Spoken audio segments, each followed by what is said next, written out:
Good morning, viewers. Welcome to the latest episode of Thoughtful Leaders, an initiative under Thoughts on Education at collegeindia.com.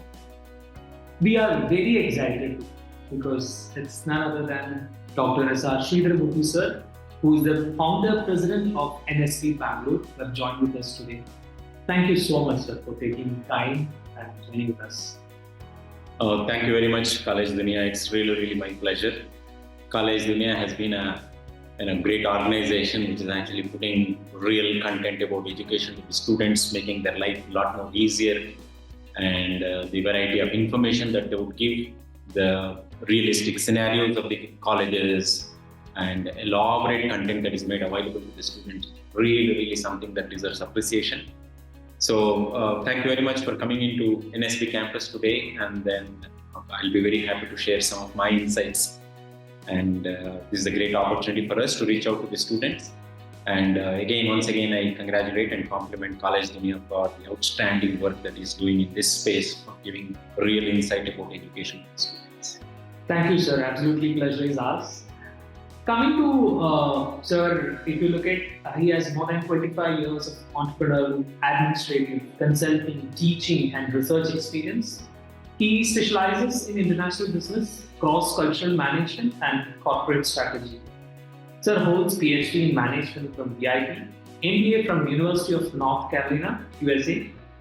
Sir's work experience spans across the government, MNCs, and private sector.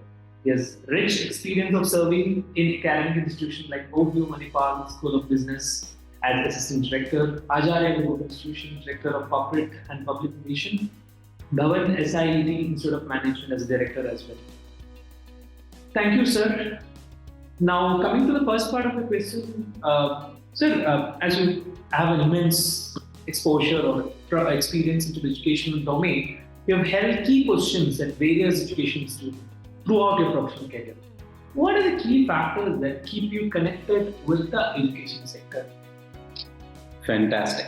You have started with a very interesting, very beautiful question. See, every individual is born with some kind of a opportunity and a purpose. And it is said that there are two great days in the life of an individual. The day you are born and the day you realize why. So that means to say knowing the purpose is very important. I think if I look at my own life, the big inspirers and the heroes of my life were my teachers. They have always been a source of inspiration. I used to look at them. I used to look at their power, look at their energy, look at the insights that they bring in. I was like, wow, will I become someone like this? I think this was in me because even in my childhood, when I was a child, I still remember, and I used to gather all my elder sisters. They were all elder to me, but then I used to ask all of them to sit in a row, and then I used to go on and on with my endless lectures. They all used to enjoy it and then derive a lot of fun about it. I think the teacher was already in me. So if you ask me this question, why my endeavor is into teaching, first important thing, it is abhav se nahi, prabhav se bhi nahi, sirf swabhav se. I think it happened to me because I think from the day one, I was interested in teaching. And second important thing is, I realized that nothing is as immortal as education. So people come and go, but then education never dies. And then you have a huge responsibility of transmitting education from generation to generation. And second important thing, no one can do the job of a teacher. I think Chanakya once said, "Main shikshak ho, shikshak sadharan nahi hoga." I think that inspired me a lot. Because we tend to touch the lives of thousands of students, and the amount of impact that they can have on society is immense. So if I see my students working in 32 countries, I'm like, I achieved what I really wanted to achieve in my life, that touching the lives of people. And if one student is educated, in a way he has to be educated, then I'll tell you the contribution that you would have given it to your society is immense. Because one education, see, in NSB, we do not see individuals like seeds in the apple. We always ask the question, how many apples are there in that seed? So in a student whom I have produced, how, he will become a scholar, he'll become a philosopher, he'll become a researcher, he'll become a teacher, he'll become a professor, he'll become a big corporate leader. And then the amount of influence that he'll have on society is immense. And that is the reason why I believe that the role of teacher is immense, and I'm extremely happy to be in this space. Wonderful, sir. So, being the president of NSB Bangalore, what is your philosophy of leadership? How do you describe your leadership style? Very good question. Let me tell you, there is no leader without followers. And followers happen to you because you carry something in you that interests them, that excites them. So that means to say you cannot become a leader by your power or authority. The leadership happens if you have a philosophy. And then NSB always started with a philosophy. What is our philosophy? We want to give the best possible education to the deserving students. We want to make it affordable. We want to make NSB a scintillating institution. And then our value system, and then the genuinity of purpose actually brought in a lot of people. And that is the reason why, if you think that I am a leader, and if I have the followers, I have the followership because of the kind of intention that I have. And see, what kind of leaders are required in the space of education? I think leader is someone who should always be humble, who should always be kind. Second important thing is, see, no one actually can pour it from the empty cup. So leader in the education space especially must be willing to fill everyone's cup with knowledge, give them opportunities, allow them to go to places, and then ensure that, they have that opportunity to fill themselves. So therefore, it is basically, number one, what I would call it as a transformational leadership. You transform the individuals. You create best-in-class teachers, and those teachers can go back to the society and transform the rest of the world. So number one. And second important thing is, given the fact that people who go to classes, that means to say teachers are the people who are the core of an organization, the best thing a leader can do is become their servant. Go to them, ask them what they want, what objectives they have in front of them, how we can actually enrich them, how we can actually create more opportunities for them. Because those opportunities, when they have it, when they fill themselves with real good knowledge, then they'll be able to actually pour it into the minds and hearts of students. That's what we want. So basically, transformational leadership, what I would call, and then the servant leadership.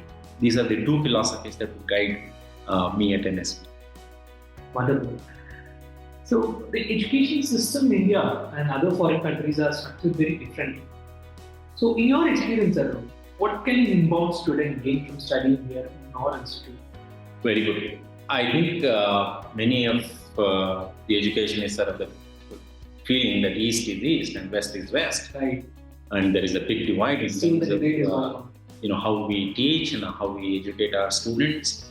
But then, what is interesting about NSB? NSB is the best of East and the best of the West. I myself, group myself in the United States of America in one of the finest universities. And from the beginning, I belong to a class of people who believe that let knowledge come from any place as long as that knowledge is going to empower people. So that is the reason why we have the best-in-class people from India as well as abroad. We have the modern philosophies which we have taken from the Western concept, but then the underlying Indian knowledge systems from the India. So I think the beauty is we should not be disturbed because there are two systems and there are two types and there are this thing. I think what we have to do is the interesting or the intelligent people or the good educational institutions always look forward to synthesizing this and making out its own beautiful mix of how we give it to our students.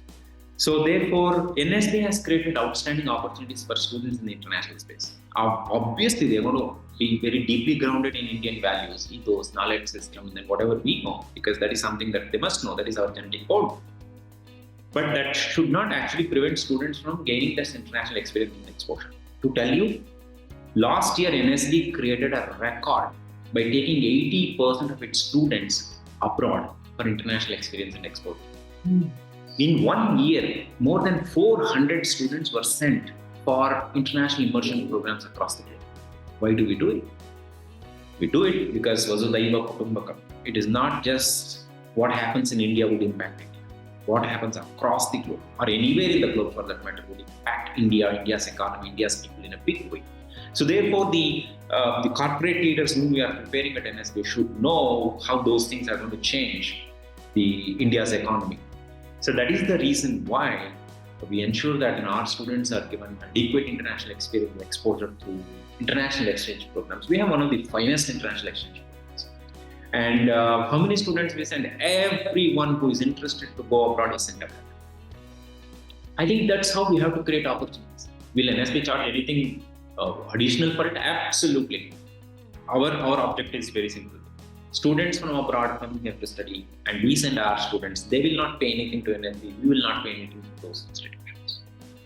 And most of those institutions are triple crowned. They are ASSB international accredited, and we want our students to go and experience life there, and then become real global citizens. So we are very high on internationalization. And because we know that is the order of the day, and we know that international acumen is extremely important for people to become successful in the modern world.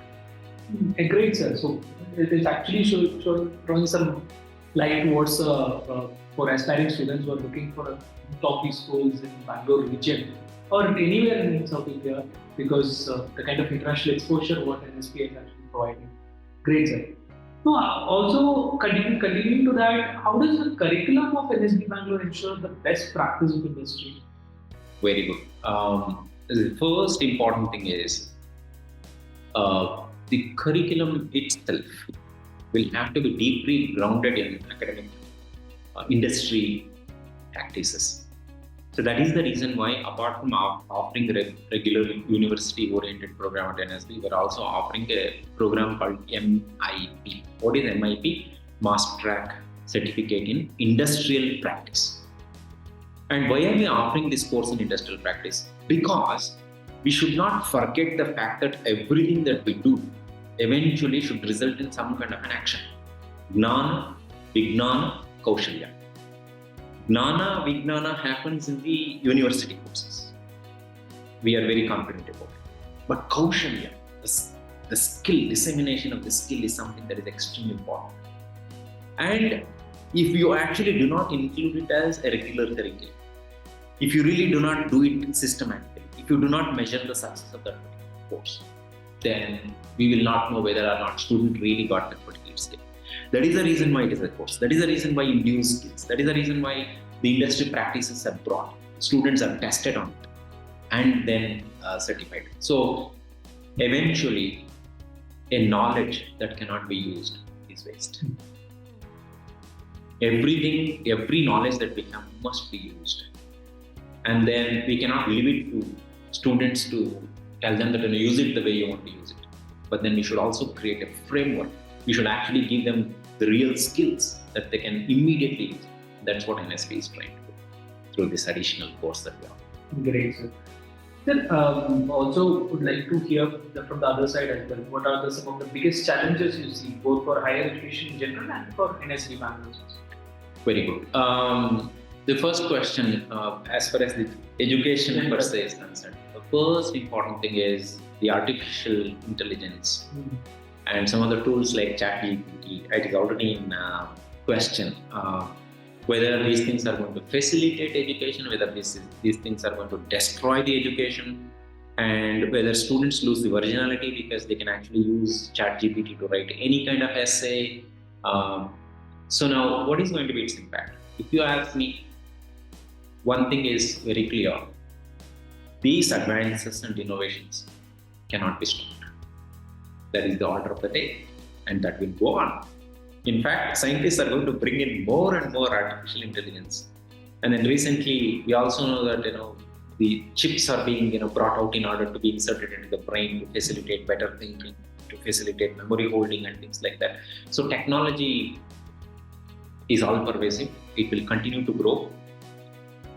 But the educational institutions must figure out how to use this technology for the better learning, better capacity building, better enlightenment of the students. I think when we initially had calculators, we thought that we have to lose the capability for mathematics. No, we still know mathematics, but then we use calculators for accuracy and then the speed. That's how we are going to use artificial intelligence even in higher education in order to enhance the quality of learning. And we have embraced it.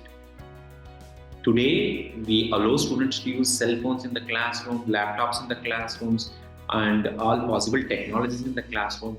But then we ensure that all that is being used for learning. And then how do we do it? I think that's where teachers will have to reinvent it. How do I use this ChatGPT in my particular classrooms to actually gather quick information and then to build context on that and to build knowledge on that and to build the applications? Number one. Point number two, the role of the teacher has changed. Because earlier it was all about passing on the knowledge. I know this, so I'm going to tell you. But then today, everyone knows. Everyone knows. So therefore, telling something that everyone actually knows or everyone can get information will not help anymore.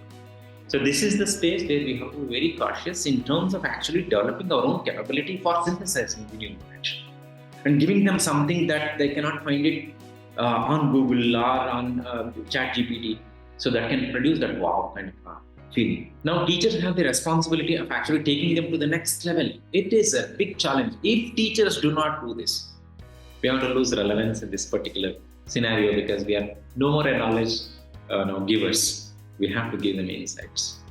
Insights. Yeah, exactly, sir. To the point, it was almost everything. As you know, we would always love to have a continuous conversation with you. It will not stop after conversation, but still considering the time constraints, I would like to ask you the last and foremost, like what would you like to pass to the aspiring students who are looking at NSB? See, one important thing is education is a very serious thing. I think you would be lucky, if you can actually find the right place where you can actually get the way you have to be trained. Because it is omnipotent, and then you have to put it in the right space and the right kind of an environment. Because teachers matter a lot. The kind of people who would come to your classroom can change the way you live and think. And second important thing, do not take education as something that would actually give you another degree. Today's education is not about a degree. It is not about the piece of paper that you are going to get at the end of the completion of a set of courses. No, it is your attitude. It is your behavior. It is your capability. How well that education stretched your mind, produced a new potential in you, created a new in you, created an omnipotent personality in you is very, very important. So take this education because once the mind is stretched, it will not shrink. So all the best. Do it. Thank you, sir. Thank you for wonderful thoughts which you actually put forward to the aspiring students.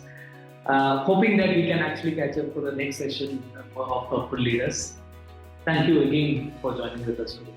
So college, dunya. You have created dunya of colleges. You should come to colleges very often and then give us insight and then also take whatever the insights that we have for the students. First of all, thank you very much. And I thank you for coming here today and then giving us this opportunity to explain ourselves. Thank you. Have a great day. Sure does. Thank you.